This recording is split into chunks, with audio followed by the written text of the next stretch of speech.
Good morning Patna. Radio city 91.1 FM से मैं हूँ आरजे बरखा और जान भी से रिलेटेड बात करने का टाइम हो गया है। जान भी जहान भी आरजे बरखा के साथ। तो आज है आरजे बरखा के साथ जाने माने अपने शहर के कार्डियोलॉजिस्ट डॉक्टर नीरव कुमार जी, जो ये बताने वाले हैं कि अपने दिल का आय हाय कैसे ख्याल रखा जाए। सो सर, पहले तो बहुत बहुत स्वागत है आपका हमारे शो पे। हाँ, नमस्ते। नमस्ते। हाँ, बताना ये है सर कि मुझे ऐसा लगता है, मे बी मैं गलत भी हूँ, कि नॉर्मली पहली दफ़े हमें हार्ट अटैक आ जाता है या कोई सीवियर इशू होता है, तब जाकर हम दिल के डॉक्टर के पास जाते हैं, तब जाके हमें पता पड़ता है कि यार हमें दिल की कोई बीमारी है। जबकि शुरुआती सिम्टम्स हम अक्सर इग्नोर कर देते हैं किसी और वजह से, कह रहे थकान हो गई होगी, ज़्यादा काम कर लिया होगा, ज़्यादा दौड़ भाग हो गया होगा। तो क्या ऐसा है सर कि हम इग्नोर करते हैं चीज़ों को? हाँ बरका, यही मैं बताना चाहता था। ज्यादातर कंडीशन में क्या होता है, लोग इसे गैस की शिकायत समझ लेते हैं जी। और गैस की शिकायत समझने के बाद वो इससे सलाह लिया, उससे सलाह लिया, फिर वो एंटासिड ले लिया और इसमें बहुत काफी टाइम निकल जाता है। लोग इसको विश्वास ही नहीं करते कि हार्ट अटैक भी हो सकता है ये, और इसकी वजह से हॉस्पिटल पहुंचने में डिले हो जाती है या डायग्नोसिस में डिले हो जाती है। हम लोग इसको इनवेरेबली मान के चलते हैं कि हार्ट अटैक नहीं होके ये गैस की शिकायत है। और मेरा अपना एक्सपीरियंस है कि 10 में से 9 पेशेंट लगभग 4 या 5 घंटा का डिले या इवन कभी कोई तो 2-2 दिन के डिले के बाद हॉस्पिटल आते हैं। तो ये काफी कॉमन प्रॉब्लम है और लोग इस पर ध्यान नहीं देते, इग्नोर करते हैं, या इसका अवेयरनेस बहुत कम है, या हम लोग के अनकॉन्शियस माइंड में चलता रहता है कि हम लोग माने ही ना कि हार्ट अटैक हो या हार्ट वाली चीज हो या हॉस्पिटल जाने का झंझट रहे। सही बात है सर। जबकि हार्ट अटैक में हर मिनट इम्पोर्टेंट है और एवरी मिनट हार्ट का टिश्यू डेड हो रहा है। तो जितना जल्दी डायग्नोसिस होगा, जितना जल्दी ट्रीटमेंट शुरू होगा, उतना फायदा ज्यादा होगा। सर, तो कुछ लक्षण बताइए ना, जिससे कि हम ये समझ पाएं कि नहीं ये दिल वाला लक्षण है, गैस वैस की कोई समस्या नहीं है, ये दिल की बीमारी का लक्षण। तो ऐसे क्या सिम्टम्स हैं सर जो हार्ट अटैक की ओर हमें लेकर जाते हैं? जो टिपिकल सिम्टम है वो दरअसल बाएं साइड में दर्द होता है। दर्द से ज्यादा ये हैवीनेस महसूस होता है, ऐसा लगता है कि किसी ने छाती को दबा दिया हो, और ये हैवीनेस बाएं साइड के हाथ में भी जाता है और या नेक के बेस ऑफ द नेक में जाता है। तो ये टिपिकल है, लेकिन एटिपिकल सिम्टम भी हो सकते हैं, जैसे कि पेट के ऊपर वाले भाग में दर्द या भारीपन सा महसूस होना, कभी कोई right side of the chest में भी दर्द हो सकता है, या कभी कभी बिल्कुल पसीना छूट रहा है, घबराहट हो रही है, एक्सप्लेन नहीं कर पा रहे हैं कि क्या है। तो कोई भी चीज सडन हो, जो अनयूजुअल हो, जो लंबे समय तक परसिस्ट कर रहा है, जो पहले कभी नहीं हुआ था, या फिर कुछ लोगों को चलने में सीने में भारीपन होता है, रुकने पे आराम हो जाता है। अगर ये लक्षण उससे मिलता जुलता है, चलने में जो भारीपन होता है उससे मिलता जुलता ये पेन अगर हो रहा है, तो ये हार्ट से है। तो हार्ट की चीजों को इग्नोर नहीं करना चाहिए, और पर्टिकुलरली इस तरह के लक्षण जो बाई साइड से रिलेटेड हो, जो हैवीनेस हो। और सबसे बड़ी बात है, मिसनोमर है, लोग ये सोच के चलते हैं कि ये हार्ट अटैक मतलब दर्द होगा। दर्द से ज्यादा ये हैवीनेस की फीलिंग है, क्रशिंग फीलिंग है, ऐसा लगता है कि किसी ने छाती को दबा दिया, और ये फीलिंग ज्यादा होती है।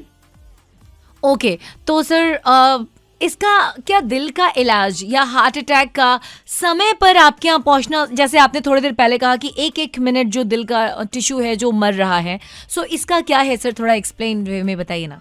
ये दरअसल हार्ट में 3 नसें होती हैं, उसमें नस के अंदर क्लॉट बनता है जिसकी वजह से अटैक आता है। तो एक बार क्लॉट बन गया तो नली अवरुद्ध हो गया, तो जहां भी सप्लाई होती है वो सारे सप्लाई खत्म हो जाती है, तो हार्ट के टिश्यू मरने लगते हैं। बहुत ज्यादा तो 12 घंटे तक ही कोई टिश्यू सर्वाइव कर सकता है जी। और जितना जल्दी हम लोग खून पतला करने की दवा शुरू करें, उस थक्का को गलाने वाली दवा शुरू करें, या प्राइमरी एंजियोप्लास्टी करके उस नस को खोल दें, तभी संभावना है कि हार्ट के टिश्यू को हम लोग बचा पाएंगे। और पर्टिकुलरली ये 12 घंटे के अंदर होना चाहिए। तो अगर हम लोग इम्पोर्टेंट समय घर में बैठ के सिर्फ ये सोच के कि गैस की प्रॉब्लम है या हो सकती है, ऐसे करके अगर सोचें, तो ये दरअसल हम लोग हार्ट के साथ अन्याय कर रहे हैं। ज्यादा से ज्यादा टिश्यू बढ़ता जा रहा है और हम लोग जाने में भी अनजाने हो रहे हैं कि ये मतलब ये हम सही कर रहे हैं, लेकिन सब कुछ गैस नहीं होता है, और गैस के आड़ में लोग इम्पोर्टेंट समय बर्बाद कर देते हैं। हम बिहार में हमारा एक्सपीरियंस है कि यूजुअली लोग डिले पहुंचते हैं, कभी कभी तो 2 से 3 दिन का डिले रहता है, लोग को पता ही नहीं रहता कि वो हार्ट अटैक ऑलरेडी हो गया, जो भी होना था ऑलरेडी बर्बादी हो चुकी है। तो इसलिए बहुत जरूरी है कि अवेयरनेस की मतलब एक कोई भी प्रॉब्लम होती है तो नीम हकीम ना बने, रेदर की नजदीक के हॉस्पिटल में जाएं, ईसीजी कराएं, डायग्नोसिस जरूरी है, और डायग्नोसिस के बाद ही ये क्लियर होगा। सर, तो ये तो बातें हो गई लाइक हार्ट अटैक हो या उसके लक्षण क्या हैं। वैसे दिल को स्वस्थ रखने का कोई हेल्दी हैबिट है ये मेरा आखिरी क्वेश्चन है सर आपसे आज के शो के लिए। बिल्कुल बिल्कुल, हम लोग को हेल्दी हैबिट डेवलप करना चाहिए, जैसे कि स्मोकिंग बिल्कुल ना करें, ये बहुत जरूरी है। स्मोकिंग से हार्ट में डैमेज होता है, अल्कोहल से भी हार्ट में डैमेज होता है, ज्यादा मात्रा में अल्कोहल लेने से हार्ट में डैमेज होता है। हम लोग की सबसे बड़ी खराबी क्या है कि हम लोग बैठे रहते हैं, चलते नहीं है, वॉक नहीं करते, मैक्सिमम टाइम बैठे रहते हैं और जंक फूड और ट्रांस फैट वगैरह खाते रहते हैं। हम लोग का वजन बढ़ जाता है, वजन बढ़ने से हम लोग हार्ट डिजीज के लिए प्रोन हो जाते हैं।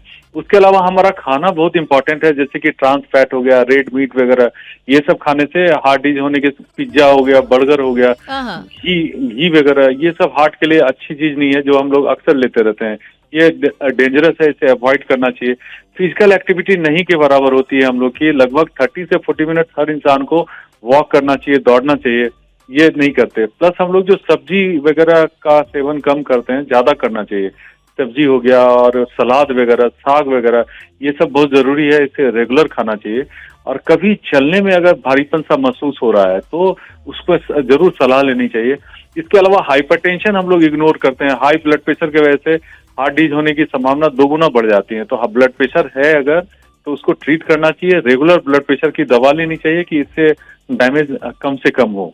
क्या बात है सर, ये सब इम्पोर्टेंट है जो समझना चाहिए। बहुत छोटे में बहुत अच्छे से बहुत डिटेल आपने जानकारी दी सर, एक हेल्दी हार्ट के लिए भी और हार्ट अटैक आने में जो इग्नोरेंस होता है उसको लेकर भी। Thank you so very much sir. Thank you बरका। Thank you sir, thank you. तो बटना एक छोटा सा ब्रेक लेते हैं और बाकी फिर मिलेंगे बाद में। सुनते रहिए radio city 91.1 FM। Stay tuned.